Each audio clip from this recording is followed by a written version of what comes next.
Welcome everybody to our webinar, Supporting Ongoing Learning and Recreational Needs of Twice Exceptional Learners During the Summer.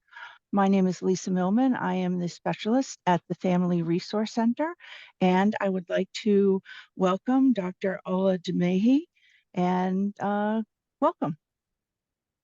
Good morning, everyone. Thank you all for taking the time. I know it's a busy time of the year to attend this webinar. And please remind others who couldn't join us that it will be recorded and the resources will be available also for others. So thank you all for joining me. I'm Dr. Nonye Oladimeji. I'm the Twice Exceptional Specialist in the Advanced Academic Program Office. So this morning, we're going to be focusing on what are how do you support Twice Exceptional learners during the summer month, ongoing learning, because for them, it's about making sure that the learning takes place. So why are we here? To learn about how summer can be a time to encourage the love of learning, develop talent, socialize, and to reflect for Twice Exceptional learners. So, and then to find out what families like you can do to encourage the development of talent and skills for your 2E children, and find out about inclusive summer camps, both locally and nationally, that are still open. I say still open because a lot of these camps have closed, but the ones I'm sharing are still open till the end of April. And list of summer opportunities and resources for our 2E learners in FCPS. And everything we try to do in FCPS, we try to connect it to our strategic plan goals. We say start pre-K-12, safe, supported, included, and empowered, academic growth and excellence. That doesn't stop because it's summer, equitable access and opportunity, leading for tomorrow's innovation. So we hope that by doing all this, that we're making sure that we meet these 5 strategic plan goals and the pillars that support them. It's our FCPS philosophy for our 2 kids and just for all kids. We're not labeling students as gifted, but rather to focus on instructional needs of individual students. And needs can be met through multiple opportunities in FCPS continuum of services. And the local norms approach aligns practice with philosophy. So that's what we're hoping that it's happening in your school. And what does research say about summer learning? This is not just for 2E kids, for all learners, and 2E kids are part of this learning opportunities. When we engage in high quality, low or no cost summer learning programs, it can prevent summer learning loss and boost student academic achievement. And then when we equalize access to opportunities in the time students spend outside school, beginning with summer, summer used to be longer and structured and that, but it's still a time where kids can lose out on our learning gaps could occur if we don't actually address those times. What will kids be doing the summer months? The benefits of summer learning. Like I said before, it can be a time for our 2E learners to continue learning outside the traditional school year. Summer learning helps to nurture students' overall well-being, nurture students' strengths and interests, remediate or address areas of need, time to build confidence, interpersonal, and develop executive functioning skills. So I hope to address all this before the end of this webinar. Preventing learning loss is critical. This is really, truly why the summer learning opportunities it's very dear to me, and that's why we were putting up this webinar in April, so that parents and families can have opportunity to really plan for the summer months. For 2E learners, summer can result in learning regression, and both academically, emotionally, socially, and all that. So engaging in formal or informal summer learning activities can prevent this loss. Twice Exceptional students use interest and passion as a way to connect with others. Summer can be a time for you to explore their passion and learn about something they love to do with peers with similar interests. So it's not just the formal learning opportunities that we'll be talking about today, but the informal. How do we build confidence and independence for our 2E kids? This is the purpose of learning, is that eventually most of our kids K through 12, 10, 15, 20 years from now, we want them to become independent learners. And summer is a time for you to explore those opportunities and to ensure that you're providing them with the learning they need to actually become independent learners in the future. So learning experiences, formal or informal, empowers 2E students to build confidence, independence, and to develop self-advocacy skills, saying what they like, what they do not like, which are crucial to becoming an independent adult. Being around other students with similar interests can give them a sense of belonging, because oftentimes they're wandering in their large schools or in the day-to-day grind of normal school year. Even to find those students with similar interests can be a challenge, but in the summertime, we can actually make that happen for them so they can boost their motivation, self-esteem, and confidence in what they enjoy doing. So that's hopefully what we are going to be doing with these learners during the summer months. And so also summer can be a time for for students to have the opportunity to increase their depth and complexity in things that they're already passionate about. So we always identify 2E kids based on their strengths, areas of interest first, and using those strengths and interests to address their areas of need. So if the kids already, what your children are passionate about, either topics such as reading, math, writing, visual or performing arts, some of them might be a time for you to increase the depth and complexity in those areas of interest. It may also be a good time to apply their knowledge to solving real-world problems based on those areas of strength. And it could be a time to accelerate their learning. I used to do all with my children. First of all, my first child, who is now 2, he loved reading. So we would be registered in the library, not only for her to pick up books, but also for her to engage in reading to other people. And then for my second child, who, loved math and visual and performing arts, she was a violinist and actually loves to draw. We would find opportunities for her, not just for her to increase her depth and complexity, but also to share with other people or to even volunteer in art spaces or volunteer to, help out with music programs for younger children. But it also gave me opportunity to accelerate their learning. So they were going into 4th grade or 5th grade, and I would explore those learning outcomes that needs to happen and start building capacity, exposing them to it so that we used to call it mommy school for an hour.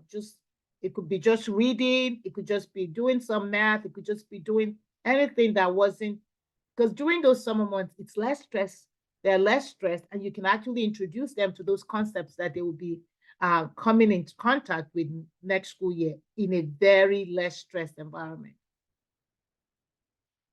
Strengthening social skills. My 2E kid still struggles with social skills. She doesn't know how to make friends. So those summer times were when not only would she participate in summer learning experiences with her sister, I would find a music camp. It could be something within the school where kids are learning music, or something locally in our community center, or something locally at church, for her to participate with peers with similar and different learning needs. For her, it was really, I wanted her to learn how to socialize, how to engage in friendship, and, in a supportive environment where it wasn't too many kids or crowded, and she could still have a space. And sometimes I would also invite those. So if it was a music camp or whatever camp, or, language camp, or whatever camp, even the ones that we did on our own, that we started as parent cooperatives that we would do for the music camp, we would, as the orchestra parents, would get together and would just have an opportunity for somebody, an adult within us who was actually a musician, to teach the kids either for an hour, and then we'll get together and have opportunities for those kids to socialize, Some days we'll go to a museum, some days we'll just go for brunch, or some days we'll just invite them. One person will invite them to their home and the kids could just play and develop their social skills. So like I said, it's not just the formal learning opportunities that count. It depends on what skills you're trying to build for your learner during the summer months. So every child is different. So whatever it is that you're hoping that they accomplish, you can also be part of that. Supporting executive functioning. This was my this is when I actually did a lot of developing executive functioning skills. My child, like I've shared with some of you that have been part of this, struggled with time management and initiation. And organization was one of the worst things that she would stress out about, and being flexible. So in the summertime, I would be very, very, very strategic. Before the summer month, will negotiate what are the household chores both of them will be doing, and it was a routine. Okay, you're going to walk the dog from this time to time. After coming back from swim practice, you'll be these are your chores, and we will write it down. Everybody will know what time when they're doing it, and then save time for mommy school, like we called it, and then they could do their own project, whatever they wanted to do, go to the library, arts, whatever it is. So, but it was a lot of routine because I just didn't want it to be sleeping on the couch and doing nothing. Because it would be more difficult to bring them back when school starts if there was no routine. So that was really critical for me because I also worked in the school, and I wanted to ensure that not only did they have time for fun, but that we also had routines and chores so that they can actually know, okay, this is the time, you do this from this time to this time. So it allowed us to plan out every day. So everybody could still see it on the calendar. These are things that we have mapped out for today. And then if they were going to camp, the night before, what do you need? You need this, let's pack it now. Let's get all the stuff you need. Are you going to field trip from camp? We will pack it and talk about it. Have it ready. What time do we need to get up? What time do we need to leave home? So all those things will be discussed the night prior to the field trip, or even for family trips. That was really where I used her, because that was a skill I wanted her to develop. So if we're going on family trips, where are we going? What's the weather going to look like? What are we going to do there? Now let's pack. Now write down everything you need. Put it in the suitcase so you know what you're taking with you. And when we're returning back, you have your list in your suitcase so you can check them off and know that you haven't left anything. But it was very, very critical because not only would she pack her suitcase, I would also make her work with her dad to pack his suitcase because he also will forget things he needed, like pajamas, like, if we're going to do a lot of exploration, hiking boots, whatever we need, bug spray, sunscreen, all those things. But we would have a list for everybody that she would actually write up, everyone, put it in the suitcase. As she got older, she was using her phone to take a picture of whatever, all the lists she had. So that she lost the paper copy, she had it on her phone. And then when we're coming back the day before, go through the list to make sure that everything was coming back with us. And then for summer reading, if we're going on trips, everybody will pick up a book from the library, or, we could also go to the bookstore if they had money, because they had to earn their money from chores, and then buy a book. But we would have everybody summer reading. And then when we're leaving, everybody will have their book. Are you going to finish this book while we're on vacation, or is this the entire summer reading? But we all had a goal. How many pages are we going to read a day? It was just a way to keep everybody so that you just didn't spend the entire trip or the entire summer reading. If you had that, you're going to read for 5 pages a day or 10 pages a day, but it's just chunking it so that, because I needed her to keep reading. Reading wasn't her passion. Math and science was her passion. So, but to keep reading in the summer month was critical, but everybody will agree on how many pages. We did not have to read the same pages. I love to read.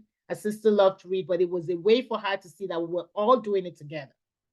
And then we'll set up an online calendar or install an app, organizational chores. We'll explore those apps in the summertime, because during the school yeah, it was sometimes difficult to see, do you like this app? Do you not like this app? So in the summertime when it was less stressful, we will install an app, use it to see how we organize our summer months. And if we didn't like it or she didn't like it, then we could explore other ones. At least I always say give a week, at least a week to using the app to decide if it's working or not. And then we'll organize all our chores. Everybody's chore will be on that app so everybody can see it. We'll share it with the family, and then we'll identify activities for the summer. We're going to do, wolf trap. When they were younger, we'll go to wolf trap to do all those little mini puppet shows. But whatever it is will be on the calendar so everybody knew what was happening. And then vacations will be out ahead of time so that if they're planning to meet with friends or do what, they knew these are the week we're now going to be available, so they can then organize a different time for those times for play dates and all those things. And like I said, summer is a wonderful time to create lifelong learning. Love of learning. For my second daughter, she loved to bake.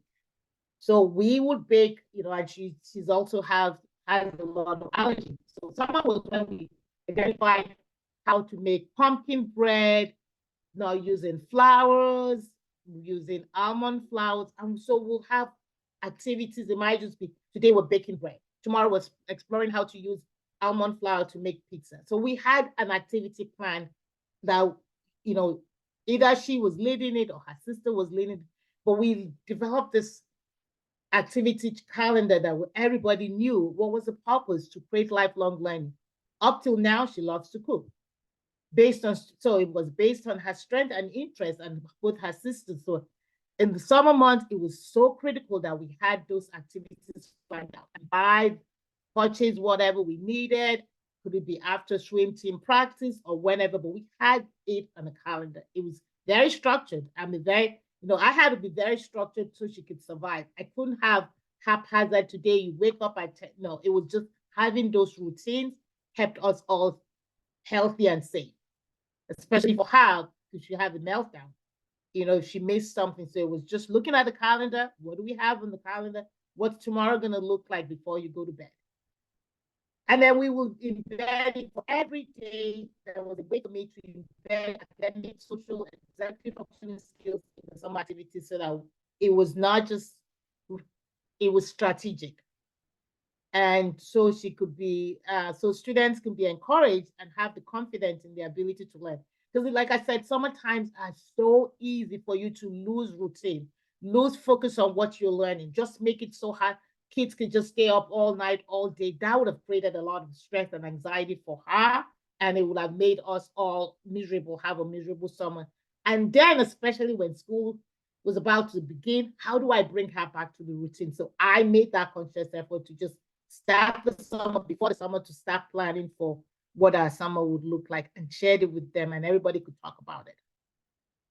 And what are your roles as families? When planning for your 2E-child summer exploration and opportunities, immerse them in one of their talent areas. Talk to the kid. What is it that you would like to develop this summer? Share what you think and give them opportunity to actually yes or no, this is what I want to explore. Oh, like 1 year for me, it was like, oh, wait, she's going to learn how to bake bread so she can actually enjoy bread because of all the allergy. Okay, this summer, this is our goal. Make sure that you learn how to do. Next summer, it might be something else. So we always had something, but we started discussing it right after spring break. We started planning for the summer. And as parents, your support, encouragement plays a vital role in their summer learning experiences. If you're just giving them, opportunity to plan it out without being involved, asking questions, what you need, what resources, how are we going to make sure that you're learning something, what is it that you're willing to share, and even taking videos, because for her, when she was, teaching kids how to play the violin, we had lots of videos. And so when she went to audition to be a concert mistress, she shared that. It was like, we're going to do this and do it well. And stay involved, celebrate their progress, and advocate for their needs. What is it like? For her, it was always like, okay, any new learning experience, I have to stay and talk to whoever was organizing the camp after everyone was done. because I knew she was terrified before we got there, and the stress, and just to explain, okay, have you told them who you are? And then I would make her go into the car and explain what that means for them and what kind of things to expect. What are the meltdown to expect? Well, how would she recover if she ever had a meltdown? So I would do that once she was in the car, just to prepare whoever was leading the activities. And then every day when I picked her up, or when I picked them up, both of them, I'll celebrate. Oh, you had a great swim practice today. You had a great whatever practice today, or you were good in volunteering. But it was just a way to continue to show we're building skills that you're going to need to become an independent adult. And I'm going to share this summer learning opportunities. I'll print them all out so you can all have the opportunities to, if you want to apply. Hold on. So this is the FCPS Family Resource Center. If you haven't taken opportunity to go through this is the Family Resource Center, and you can go explore them. It gives you the age, the different summer opportunities. So it's a long list. So I'm hoping that, I know some of them cost money. Like I said, most of the things I'm sharing with you, you can also do at home just to build up those skills. So this is the FCPS one, and I'm going to stop sharing so I can show you guys other ones.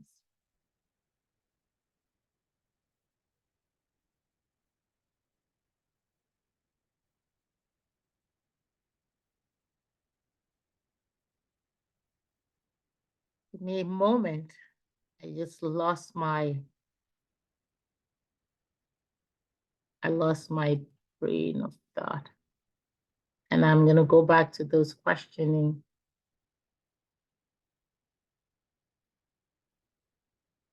And then I have several ideas for the summer. So that these are all available. Summer coding camps at Marymount universities. All the local universities have opportunities for summer camp. And this is the Davidson Gifted Summer Program. Hopefully it will open up. Yeah. So like I said, I would make sure that you guys have access to all this. They have different activities for kids of all ages, and you could play around and see. Parent resources. So there are lots of stuff, opportunities for you to explore for the summer with your children here. And then Girls Who Code free virtual summer camps. So there's some virtual camps and free summer camps. These are virtual fee-paying camps and some free ones. So virtual summer camps free.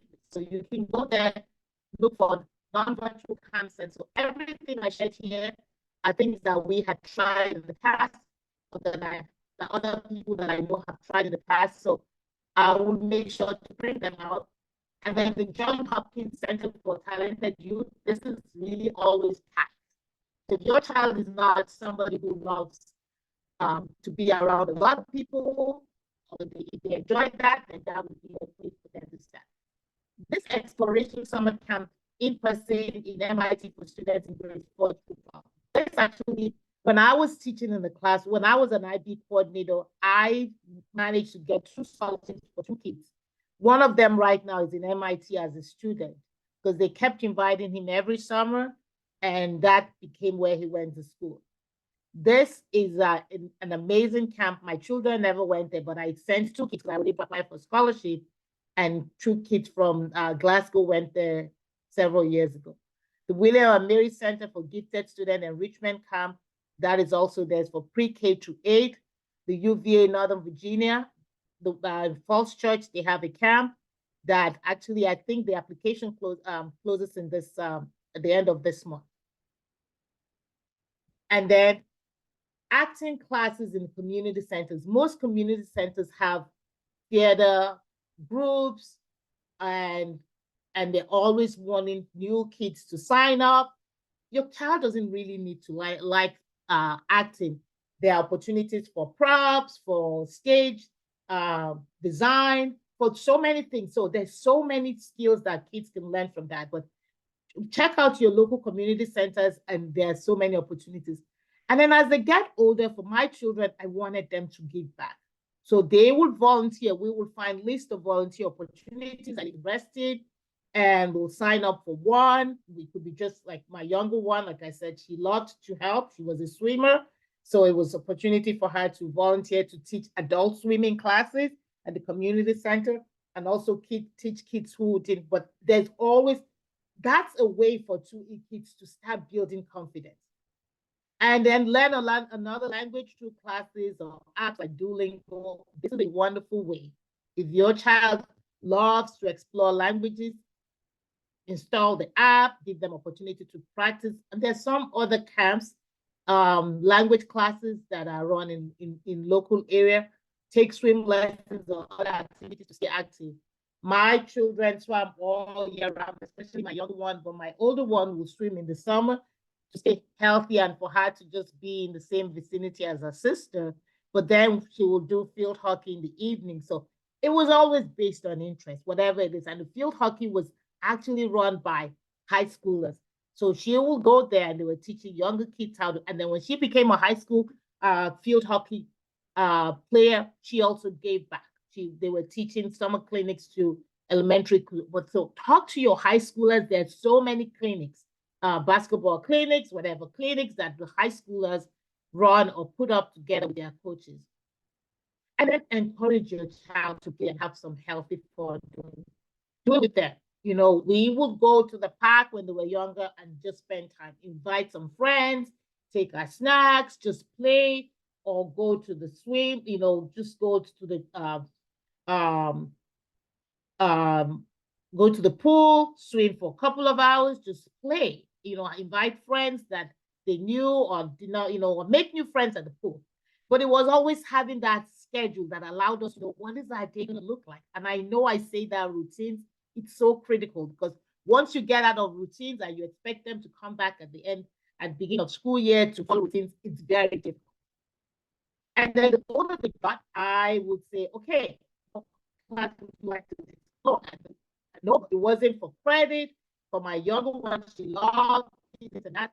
So that we did a lot of, you know, classes. That wasn't, there was some she took some for credit, but most when she started, it wasn't necessarily for credit. And then we go to Georgetown offered what they call junior medical as she got to high school. Then she go and just explore. But there were also courses like art for beginners, writing for my older kids that were through the community college. You know, it wasn't so expensive back then. And for the non-credit classes, it was actually something that they would say if the child gets old and can teach other people, then you have to pay half price or something. There was always something. And then for my younger one, she loved nature. So there'll be days where we're just going to say local hiking and we'll just go explore things good. She'll bring out her bugs that she loved so much and stay outside and dissect them about the brain of different animals. But it was always some. There was always some. And then making videos. This is people who children will make some of videos, put up a show, and invite us to sit down and watch that. But it was a comic strip or design buckets, but it's just based on interest. There's not everything should cost money, but you need to think about it. Now, what is their summer going to look like? How are you going to design for that summer learning experiences? Some cost money, some does not have to cost money. And I will keep saying, as much as possible, please maintain routines. Because when August comes and school's about to start, and that's when you start to do, then they're very, very angry. Now they think it's school. But if you've started all summer to establishing routines, give them opportunity to sleep. For my second child, because of swimming all year round, sleeping until 7 to go to swim practice was actually a plan. She started very early to swim. So, but balance, maintain routines.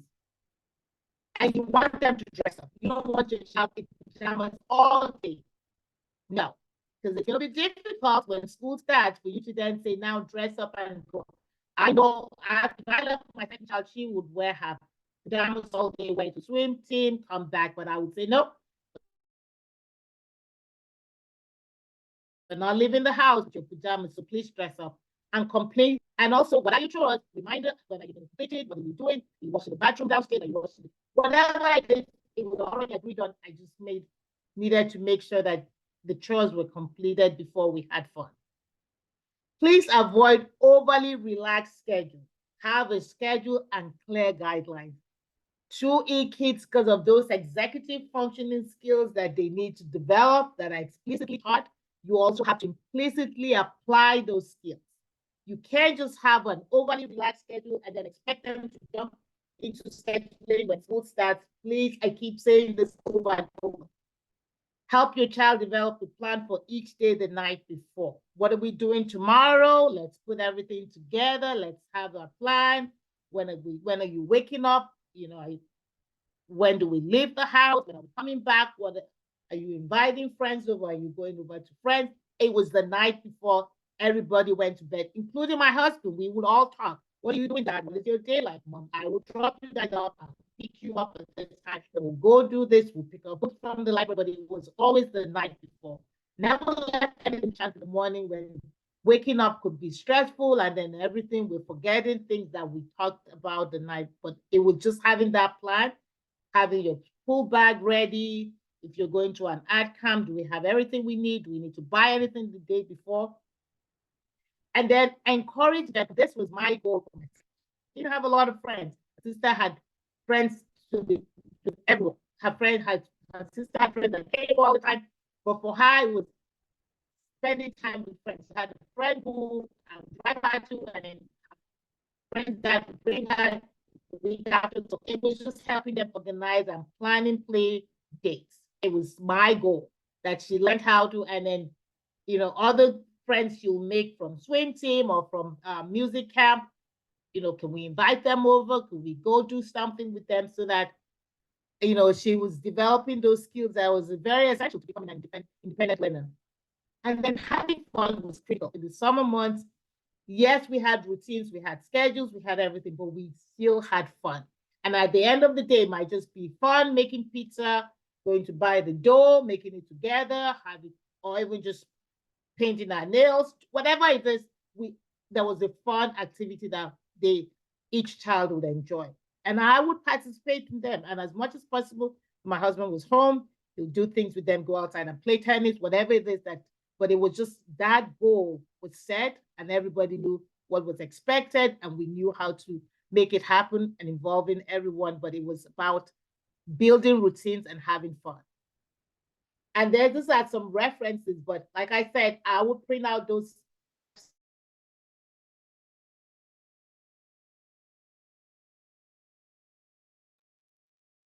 Nani, we've kind of lost you. Your signal is going in and out.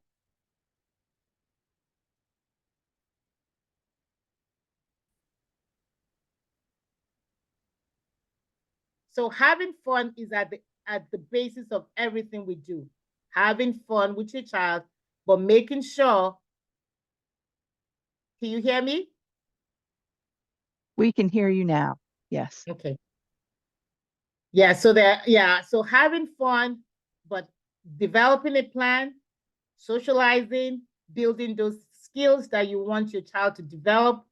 And like I said, I'll put up those opportunities that we shared. These are references.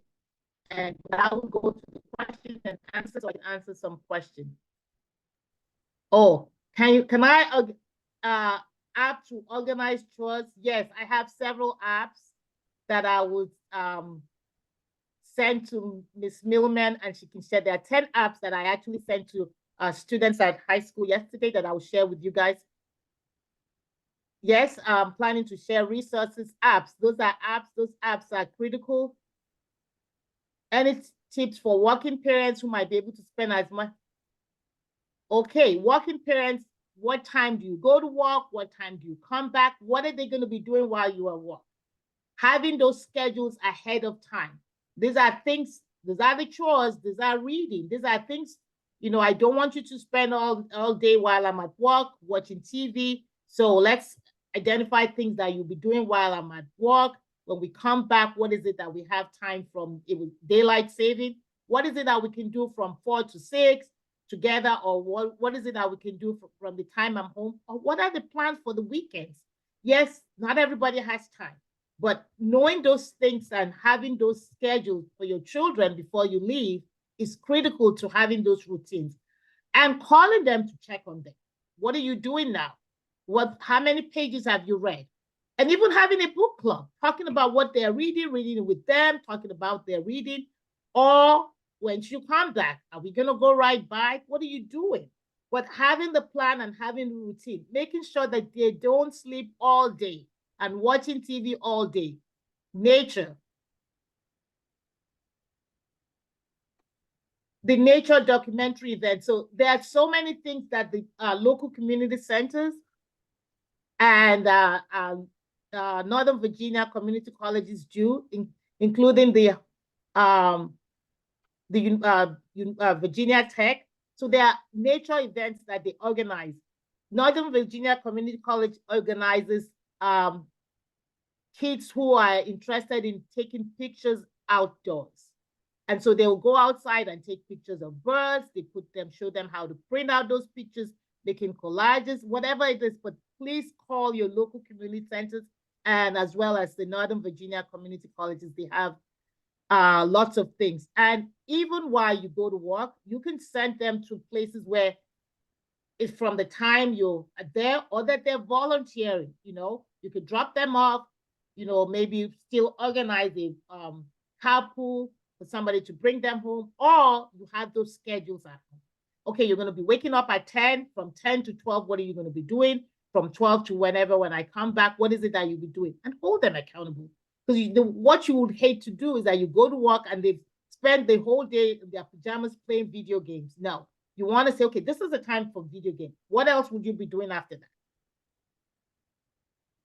Advice for parents who also struggle with executive function. Please, I'm going to share the apps.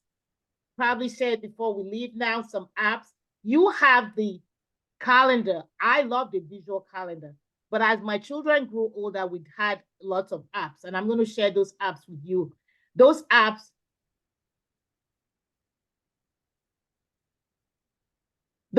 were critical for us sharing, especially when we're traveling and we had agenda for trips. Everybody would share and she still shares her calendar with me using one of those apps. But it's being able for everybody in the family to see what's going on, and never scheduling anything until you've looked at the calendar to see who else is going. Because as a mom, I was the one that drove everyone. So if somebody's put something on the calendar when I'm supposed to be driving someone there, it didn't happen. So it forced everybody to look at the calendar, but it also forced me to stay organized. And I had to keep myself in check. So that's why I said the schedule. I would wake up, if it was summertime when I didn't have to wake up at 6, I could wake up at 7, but I had a routine for myself. Having those routines for myself ensured that I could keep them in routine for their own life. But it's you staying organized so you can help your children stay organized. But I always said, if you don't have a routine and you let all that downtime come to play, then you're never going to get them back to routines in the summer. Your autistic son needs more downtime than most people. Yes, the downtime, but you don't want him spending the entire day without social, because you're building on some skills.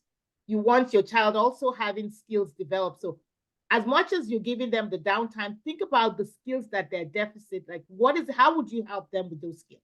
It could be socializing. It could be, okay, we're going to go practice this outside today. We're going to go to the store. I'm going to give you money to buy what you want to do. Whatever the skill is, however little, however small, you're building time to practice in the summertime, because I'm honestly telling you, summertime is the less stressful for them.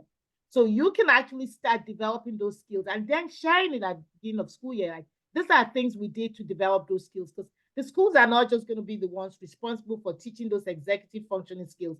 We at home also can do some of those building and developing those skills. So if it could just be greeting someone, like my next door neighbor has 3 autistic children, and her goal last year was that her oldest son, will come out every morning, say hi to the mailman and pick up the mail.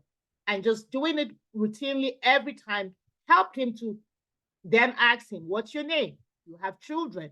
And, as he felt comfortable, then she included more things for him to go Say hi to the next door neighbor. Come to my house and knock. So what are you doing? How are you doing? Whatever the skill, however little, you have to give them time to practice.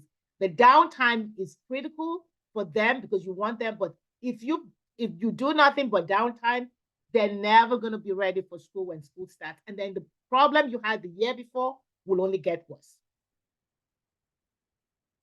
I'm trying to answer as many questions. How do you find a supportive summer environment for building social skills? So some camps tend to be 1 week, and the camp counselors do not have the depth of expertise that our school guidance council. Yeah, the summer camps, some especially around here, some of those camps are run by high school, college students. So that's why I said you have to identify your child's strength. You have to find time to visit the camp before they even go there. Talk to them about your child. What is it that set? What are their strengths? What is it that you're hoping that they get out of this camp? Tell them to, this is a skill I want my child to develop. So please share, give him an opportunity to interact with somebody. And when I pick him up, could you share who he's interacting with? I would stay back after the camp. For me, it was important for me to know who my child was engaging with. And then I'll stay back to see when this parent is speaking to say, oh, I learned that my child is spending a lot of time with your child. Would it be possible for us to have a social date, play date outside camp? What time works for you? But it's using what skill are you trying to develop by going to those camps? It's not just that they're going to camp and you have no impact onto what they're learning, because most of those kids are children. They're either in college, they don't know, but you share your child's strength, your goal for the camp, and what you hope your child will develop. Every opportunity, regardless of whether it's a week, is a learning experience.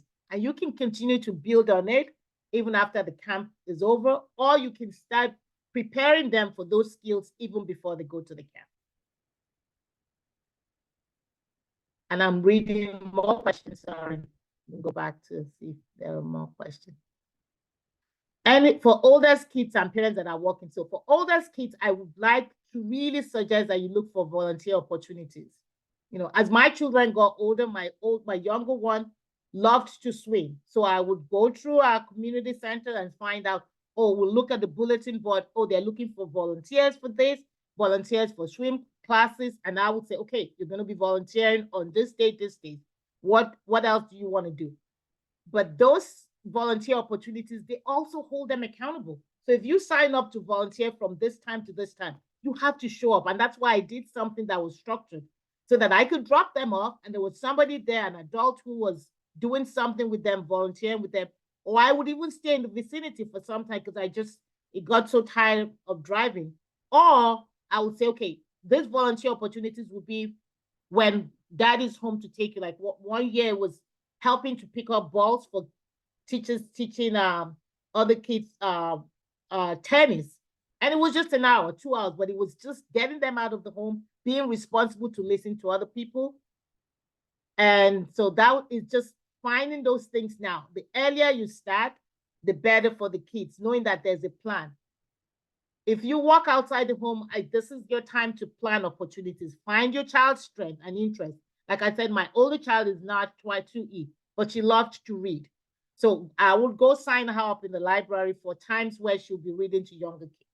And she would get the kids excited. They would read books. Parents loved it.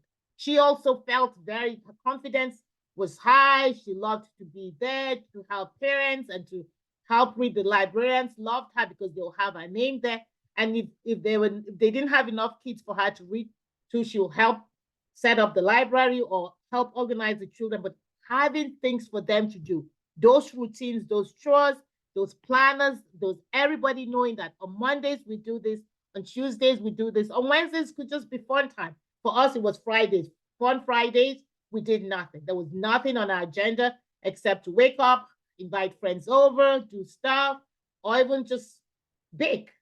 So whatever it is, start planning for those times now, because summer comes so fast. If you haven't planned anything, then it's just like kids are just feel like, what are we going to do except to just sleep and play or play video games? So you have to talk to your children now and start thinking of what is it that will be happening this summer and giving everybody the tools and resources they need. But remember to have fun. One day a week, it could be Sundays. For us, it was Sundays. We all went on the bike ride. It was just an hour, 2 hours, and we'll grab ice cream on our way. But it was just having the routines. This day we do this. Saturday was busy day. Swim team, this. But Sundays was our no agenda item, except we all would go bike ride, have ice, Siano Canal, come back, have ice cream. But it was always having schedule. Routines are critical for 2 learners. They also develop, because in life, there's nowhere in life where you just wake up and do whatever you want to do all day, all the time. Those routines are critical to the executive functioning development, skills development. And I'm true. Volunteer opportunities for kids. So go to your local community center first, and then all those programs that I just named, local community centers, they had things like a morning rainbow where mommies and me, or just go to your local community centers first, the library, okay? Opportunities.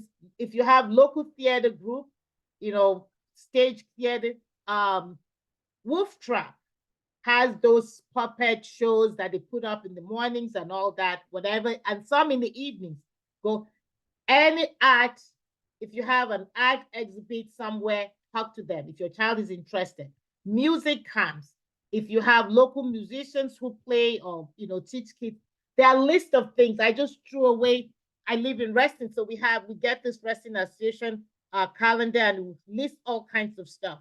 Those used to be my go-to, and we'll sit down as a group and pick. What is that? 1 hour volunteer today, 1 hour activity today, but there's so many. And like I said, all those opportunities, it could just be theater, local theater groups. Schools do some camps in the summer for theater kids, band programs, and they do some, clinics, YMCA, all those places. Just look around you and find out opportunities. And then for me, some of our churches also had activities in the summer that my kids will go to.